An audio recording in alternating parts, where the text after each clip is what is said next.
Hello, everyone, and welcome to Talking Technical with Non-Technical Talkers. My name is Travis Bumgarner. You can find my portfolio, Twitter, and Instagram down below. I'll relink to them at the end of the slides. And let's jump into the overview.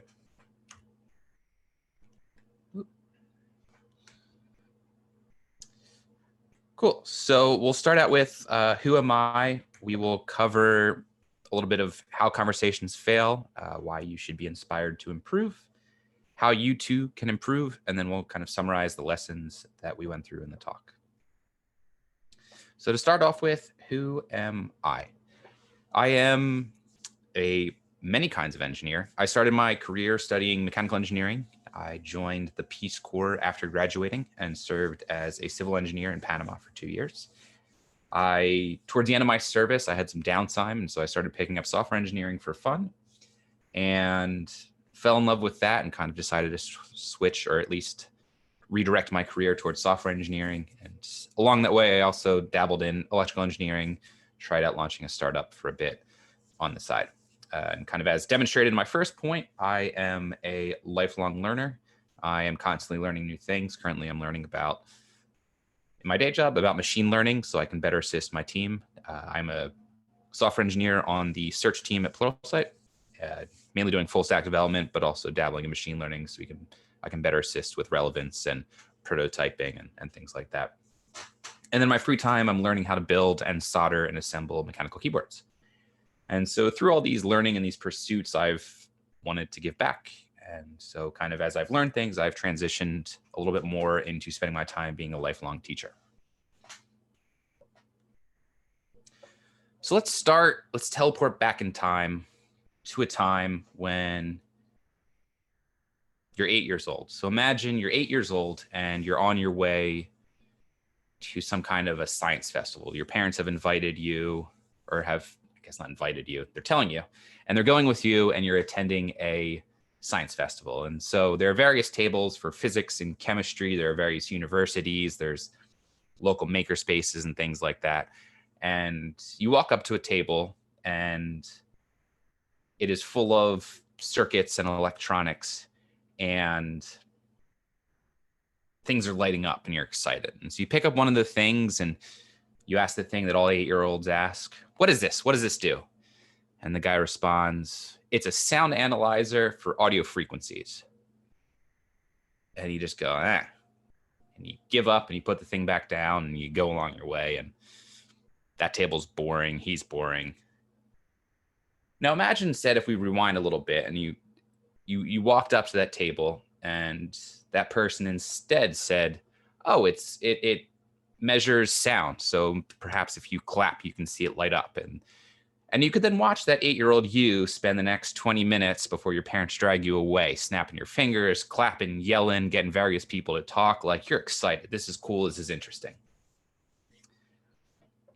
And so we've all been that kid. I think back to when I was studying in high school and I took biology and chemistry and physics, and I took arts and I took English and I took all these things. And the teacher that connected best with me is what led me on this path to become an engineer. My physics teacher, senior year of high school, was awesome. He was engaging. And I think back and I think that I had negative interactions with my chemistry teachers, with my biology teachers, with various other teachers. And I mean, I was probably already inclined to get into science, into STEM, but the specific path into physics, I think, was led by a specific teacher that taught well, excited me, and got me interested in physics. And I very well could have been a chemical engineer or interested in biology, but I went into physics. And I think if I can go back, I think it's because of the teacher. And then on the contrary, we've all been that adult. And I think this is a bit tough of a piece of information to take in, but we've definitely done the same thing to either kids or our spouses or our coworkers or our bosses. And I mean, that's the whole point of the talk today. So we'll get into some lessons about that, but we've also been that adult. There are times where we've probably tried to convey something to fellow engineers, fellow product managers, designers, or bosses, or think back, even if we go role reverse, kind of if we're thinking about careers, and when someone tried to explain something to you, you got lost, you got bored, you started nodding your head. Um, we've done that to other people. People have done that to us. And it's unfortunate. And so we should work on this. And you might be saying, I don't need conversation. I write great code. Are you sure you don't need conversation? How do you rally a team if no one understands you? How do you get a promotion if your boss cannot understand what you do and what you've achieved? How do you share your excitement for your work with your spouse or your friends who might not have a technical background? I think our lives are enriched. Our salaries are definitely enriched. Our product, our work is definitely enriched. Our partnerships, our relationships are enriched by better conversations. And so that's why I think these are important. But let's be honest, conversations are hard. Have you ever really stopped to think, like, what is a conversation? It is the process. A conversation is the process of taking what's up in your brain, converting those signals, those electrical pulses down into words, and getting them out your mouth. And then the other person on the other end has to then take those sounds in, those words in, and convert them back into signals. And both of you have your own ideas, your own backgrounds, your own contexts, your own languages, your own cultures, your own upbringings. And like, just because the words are there doesn't mean you've actually articulated properly the thoughts out of your mouth and into the other person. And so like, that's crazy. So like, conversation is not just, we take it for granted, and we take it for granted because we've had it for so long. Like literally our memories started to form as we learn how to conversate. So as long as we can remember, we've been talking. And so I think we take it for granted. I don't think many of us do it well. And I think it's something that is worth focusing on.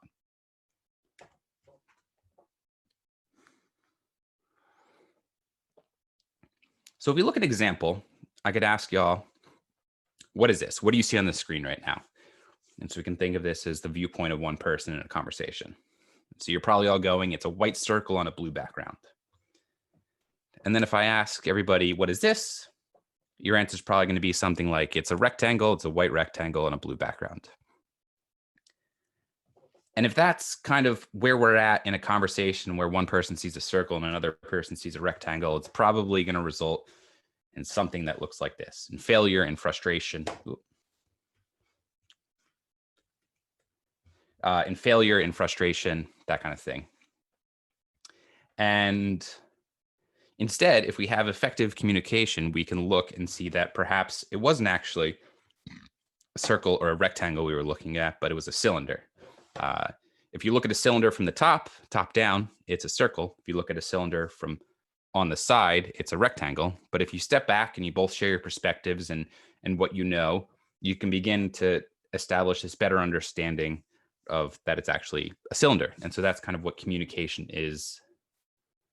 It's about taking different viewpoints and different understandings and getting on the same page and coming to interesting conclusions that with just your viewpoint alone, you might not come to.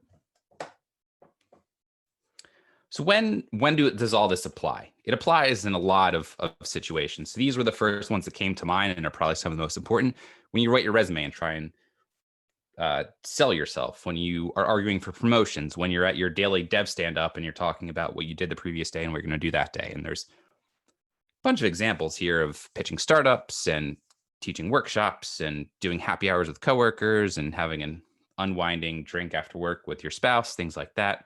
So it applies in a lot of different situations. So why me, you ask? Because I'm just another engineer. I've failed a lot. I failed a lot of conversations as a listener. And so this is a bit of a stretch of an example, but it still kind of applies. So as I transitioned into software, I was self-taught. And so I was learning all these technologies as they came up, as I needed them. And I walked into an interview and I was asked, what is a REST API? And I just kind of looked blankly at the person asking me the question. And I just went, I don't know. And I went home that night and I looked up the word REST API or the phrase REST API. And I realized that that's actually all I know how to do. Like everything that I've done thus far in software, in web development, is all like encompassed within REST APIs. And I was like, oh man, like I would have nailed that interview if I'd asked better questions or like asked them to rephrase in a different way or like, but I just shut down and went, yep, don't know. And so that wasn't a failed opportunity there. And then I've failed as a speaker. I once gave a conference talk, or not a conference talk, I should say, a workshop on photography. And instead of getting into like the basic introductory kind of things where I could have just been like talked about how you like frame a photo and how you like the angles of it and like how to crop it and simple stuff that like you can go out tomorrow and start to do even with your own phone. I jumped right into talking about aperture and I talked about shutter speed and I talked about ISO. And while those are like the foundational triangle building blocks of photography, it's not the first thing you need to start with. And I didn't quite engage my audience well. And I asked afterwards, I was like, so what did y'all think of that? And I got this response and this feedback of, you lost us at slide 1 of your presentation. And I went, oh man. And so I failed as a speaker. And in this journey, I've learned a lot along the way. I transitioned from a self-taught software engineer into getting my first junior dev role, into being more of a senior engineer. I've watched lots of stand-ups and product meetings, and I've seen a lot of conversations happen, and I've studied a lot of them kind of passively or actively along the way, and I've learned a lot. And so what I want to share with you is the things that I've learned in that journey. So here's some advice for your own journey. These are things I've personally learned. I was actually reflecting with my partner before this talk, and I kind of focused what worked specifically for me, but these might not be things that work for you, and these are not things that you learn overnight. So I would invite you to be active in your conversations, and what might work for me might not work for you. But these are the things that worked for me. And so hopefully these are some tips that you can take and apply in your own life, and also some other methods that will help you discover things, additional things that we won't talk about today, that will help you.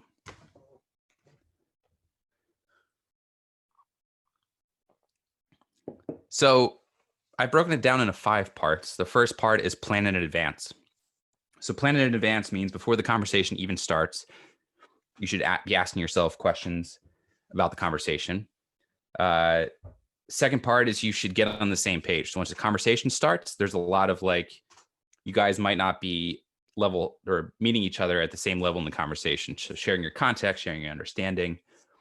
And then with that understanding, being nice along the way. So keeping in mind that we're people at the end of the day, and to just be empathetic and be nice and be appreciative. And then as we're being nice, we're going to navigate well towards a great conclusion. And then once the conversation is over, we'll review it. We'll look back. We'll see how we can improve in the future. And we will then kind of continue this loop. It's not something that happens overnight. It takes a lot of practice, but it is definitely worth it.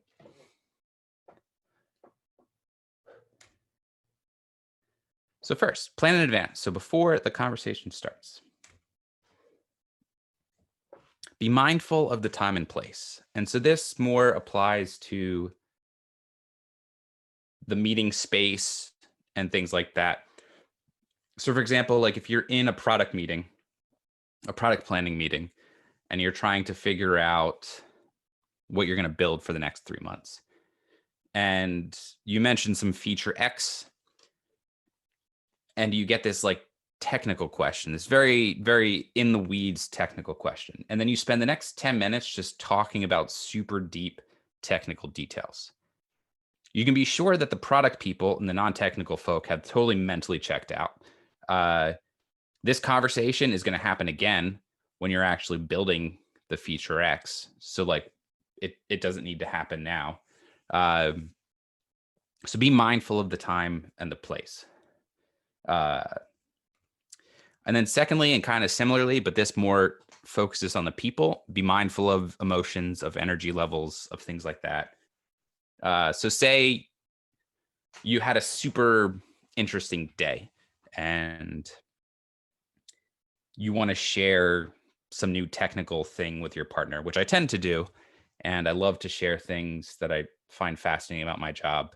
And, but your partner, on the other hand, is like had a rough day. And like now it's just not the time to engage on why you're excited about some new search algorithm or something like that. You should actually probably be like engaging them on their issues. And so like, is now the time that you want to engage with them on this subject? Similarly, like if your coworkers have had a bad day or your boss has had a bad day or like some things are going on at home, like we need to be mindful that like work is not just work.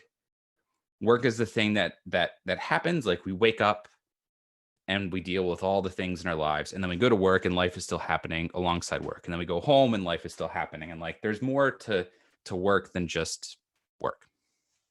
There's the things we bring with us to work and the things we leave and go home to. So being mindful of emotions and energy levels. And similarly, like another quick example is if your boss is rushing out the door to catch the train. So maybe doesn't really apply now because we're in the times of COVID, but is now the best time to make a case for your promotion? Probably not. I personally made the mistake of trying to pitch an idea to my boss at a happy hour one time at a previous job. And it was like 9 p.m. on like a Friday night. And he had already had like 2 drinks. And he's like, man, not now. And I was like, oh, that was dumb. Like I should have seen like that was not the time to try and pitch him on a new idea. It's in your one-on-ones. It's like know when to bring up the things that you want to bring up. Because then you're more successful if you bring it up. And if your boss is cheerful and your boss is happy, like that's a better time to approach them and like in a one-on-one than when they're rushing out the door. Next up is get on the same page. I'm also noticing I'm speaking very fast, so I'm going to take a quick breather and then continue on.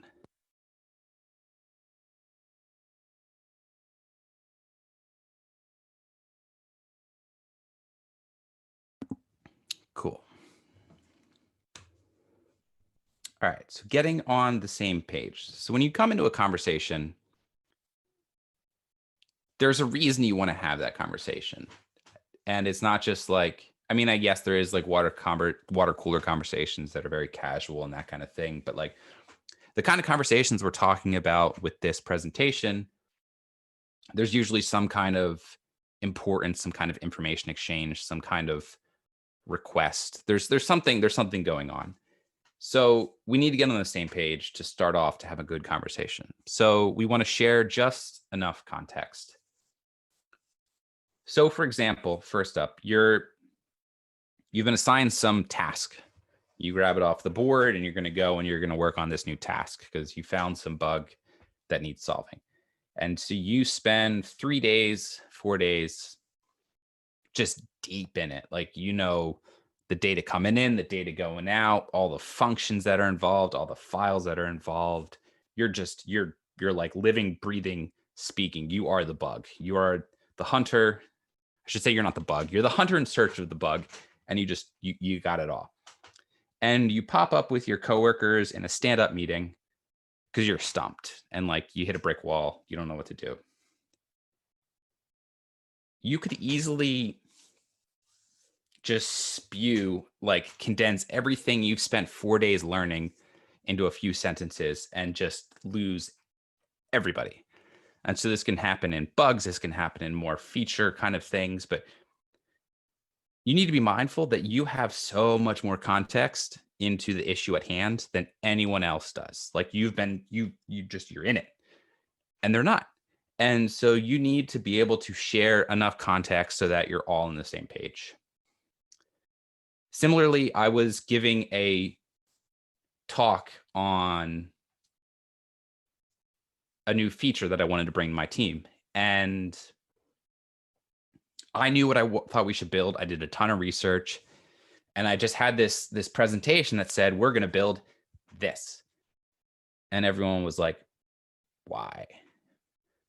And I had a little like retrospective after my presentation. And I realized that I didn't bring everyone with me along for the journey in my presentation. I just told them the solution, but I didn't set them up with the problem. I didn't tell them all the other answers, the other solutions that I looked at that didn't work. I was just like, here, solution, do it. And that's a great way to not really have buy-in, to have skepticism and things like that. And so bringing people along for the journey, getting them involved, getting them to shared understanding. Do you really want to like spend an entire meeting where they just ask you questions? Like, come prepared for the questions they're going to ask you about context. Share it with them. Don't share too much. Be mindful of your audience. So you don't want to go super technical if you're just talking to product folk, that kind of thing. So yeah, so share just enough context. Use the appropriate vocab for the audience.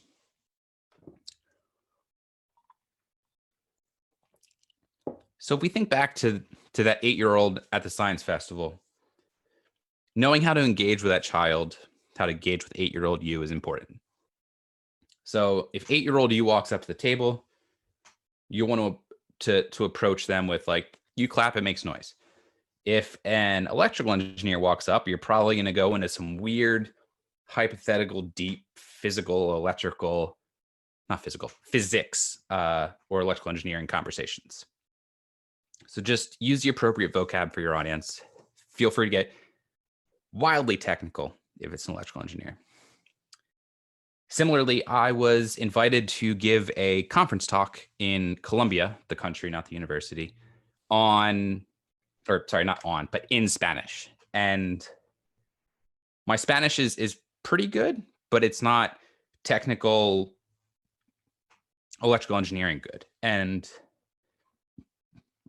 excuse me, the talk I was invited to give was on teaching Arduino, so like electrical engineering, circuitry kind of things in Spanish. And so I went to a coworker and I was like, hey, she's a native Spanish speaker. And I was like, can you help me out, like figure out how to say like for loop and other kind of terms we as software engineers take for granted in Spanish?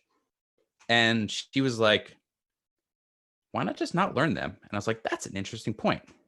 Because if you don't learn the technical vocab, you have to use what vocabulary you know how, or the vocabulary you use to, the vocabulary that you know to describe it.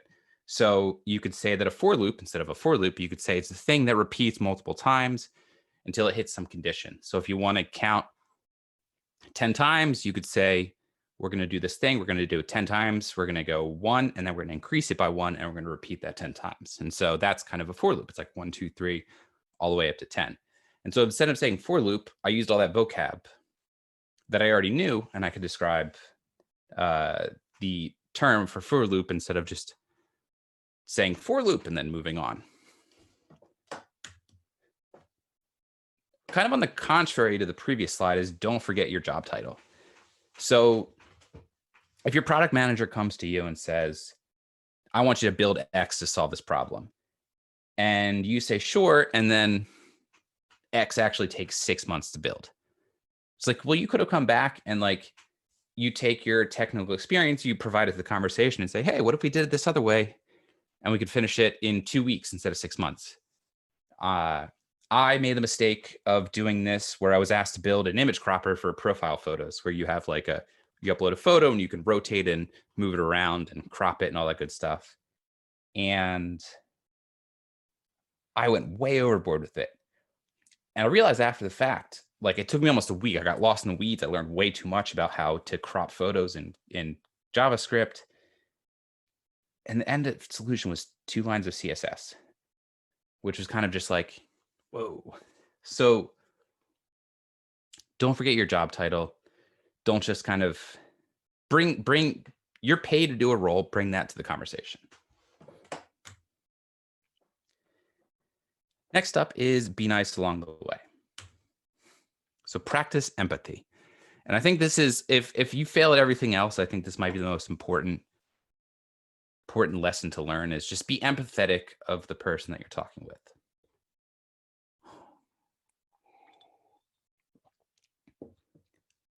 There's a phrase that I learned, that everything is impossible until you learn it, and then it becomes trivial. And I think about that a lot, because when I first started learning software, I learned about things like for loops and dictionaries and lists and whatnot. and they blew my mind. Like, they were really hard to understand. And I'm not like some like, I'm gonna figure out how I want to phrase this. I studied mechanical engineering in college. So coming to software and the fact that like for loops still like blew my mind, I think was kind of interesting that like those things are hard. And then we learn them and then they become trivial.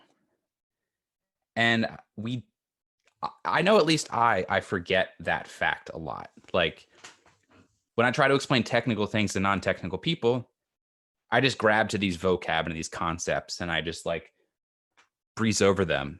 And I forget like that it literally, I think, took me like 2 weeks to learn what a dictionary was and how to use it. And we forget that.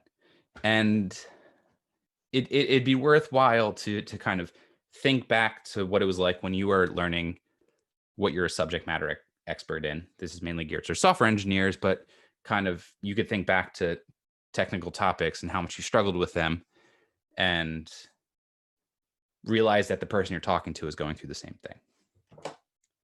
Similarly, if you're talking to someone that does not share the same culture, the same background, educational or otherwise, or language with you, be mindful that, like, for example, if you're talking to someone whose their English is not their first language, they're doing you a favor, but they've learned your language. You're not learning their language, so they're putting themselves out. When I moved to Panama and I started speaking Spanish, it was so nerve-wracking to speak Spanish. And all these people that are speaking English and it's not their first language are going through the same thing. And so while you might be shaming them for whatever reason, this is their second language. And so I think that's important to keep in mind. Finally, don't be condescending. I really struggled with this for a long time.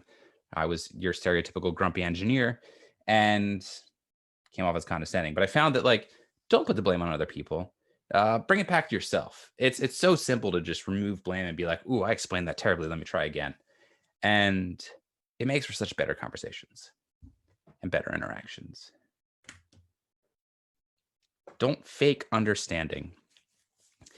I had a software job at a pharmaceutical company where I made the mistake of pretending to understand biology, of RNA, of DNA, of the human genome, and things like that. I'd go home, I'd grind my teeth every night. And I just went, when people asked me, do you understand? I just went, yep, understand. Don't do that. Ask questions, be engaging. Don't fake understanding. Navigate well. So slow down, which is something I've tried to do in this talk a lot because I found myself speaking too quickly. And we're human, so like it happens. But like slow down, be present. If we think back to that bug of you bringing a bug to the team that you've been working on for 4 days, everything in your head already makes sense, and you're just like spewing very dense technical summaries, conclusions at the rest of your team, but they don't have that context. So slow down, elaborate more, speak more slowly. If there's a lack of understanding, try a different route to explain it.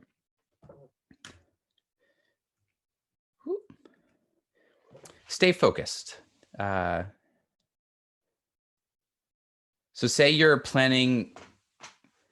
a planning meeting and there's like a super technical question. I think we talked about this already. Keep in mind that, like, is this the time and place to talk about it? So if you're at a stand-up or a product meeting, you probably don't want to start bringing up super technical things and like going in the weeds. You want to like do a quick summary, a good conclusion, and then you can kind of from there leave it as an opportunity to have further conversations. So for example, if you bring it up at stand up and go, hey, we could actually have a super deep technical dive into this. In that conversation, the focus is different. You're going deep technical dive, totally fine. But know when to say, what to say, and know when to hold off and say it at a different time. Ask how and why questions. I've already mentioned, but saying, do you understand is not a great question.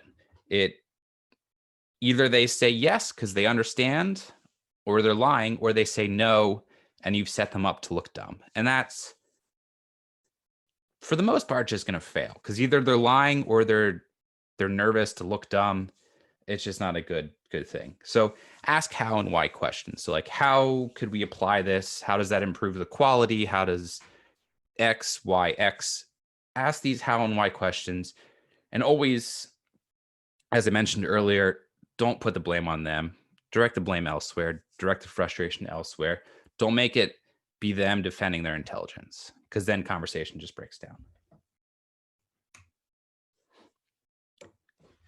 Lastly, use the correct tools. So if you're perhaps architecting a brand new feature and there's a lot of moving parts, it's kind of hard to keep all that in your mind. At least for me, I'm really bad at doing that. And I think so you should be mindful of the different kind of people that are engaging in conversation. And so what I like to do is I like to, for example, grab a whiteboard. And if you grab a whiteboard, you can draw everything out, you can point at things, and you don't need to keep it all up here.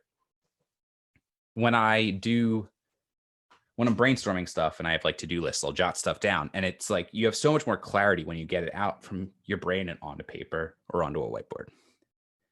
So easier said than done these days, but there are things like Google Jamboards where you can also do this digitally.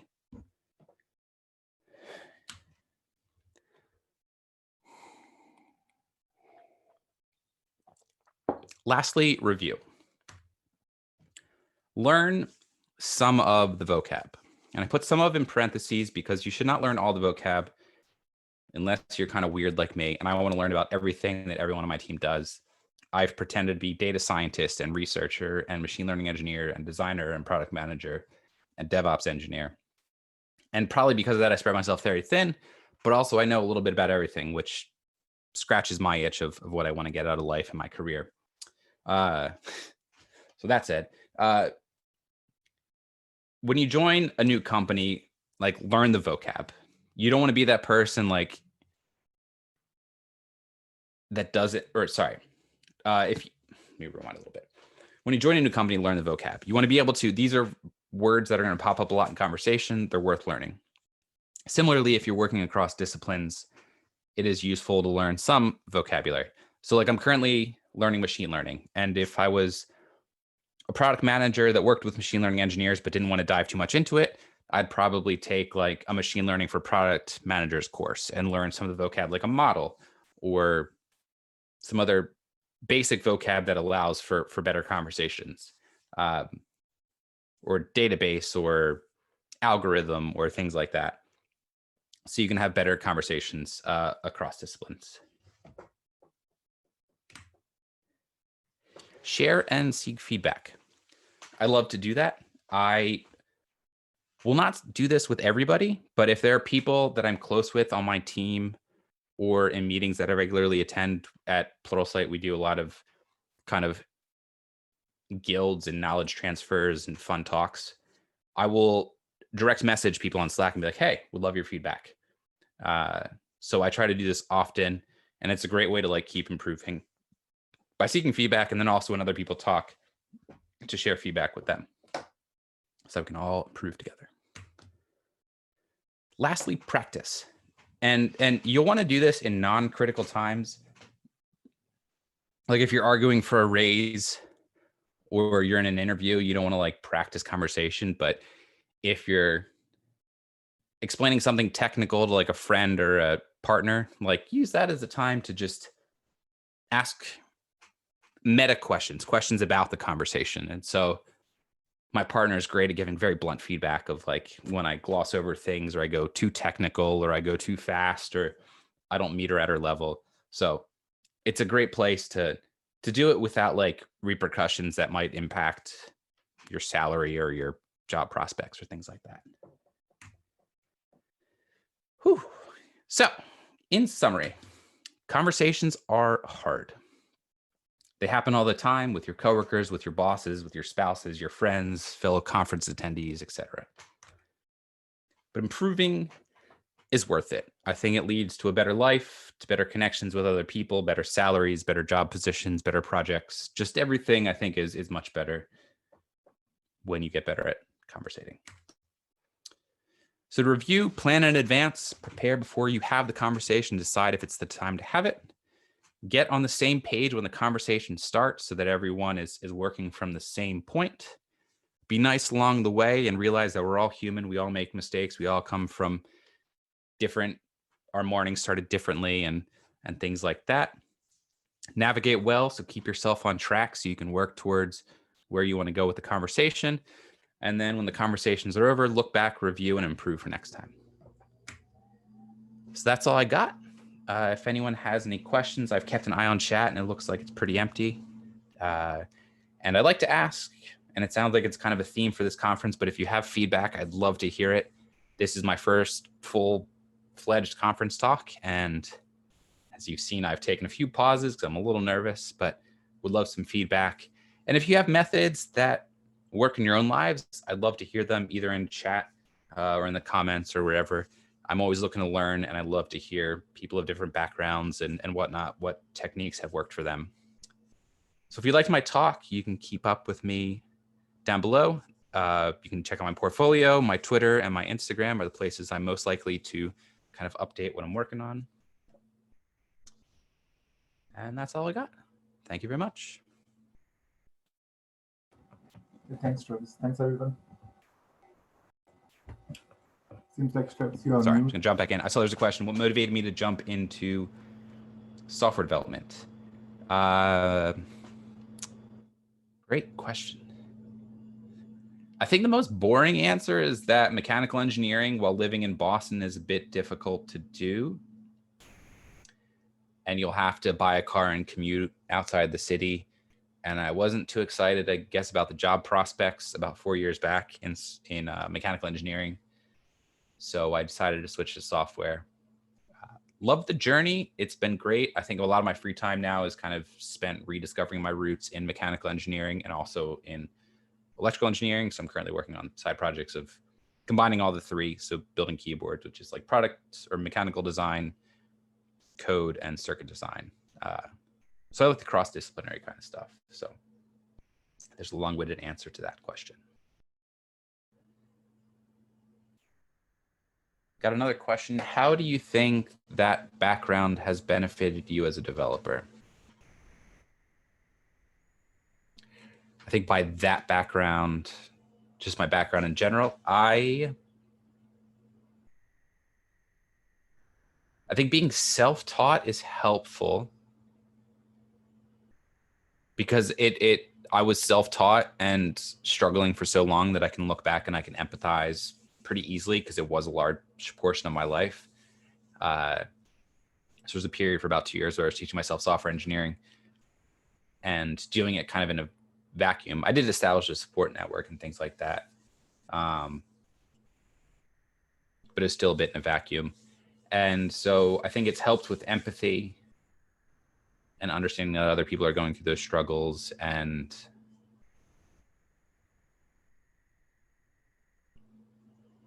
yeah. And then as a developer in general, I think it's made for better conversations and better work. I think especially at Pluralsight, because Pluralsight's a platform for online learning and I'm a self-taught engineer. Actually, I used their platform before I was employed there. So when we're building new functionality for experts and beginners, I can kind of wear both those hats, which is pretty cool. And then when I teach workshops, it also helps me to empathize with where developers are at in their learning journey.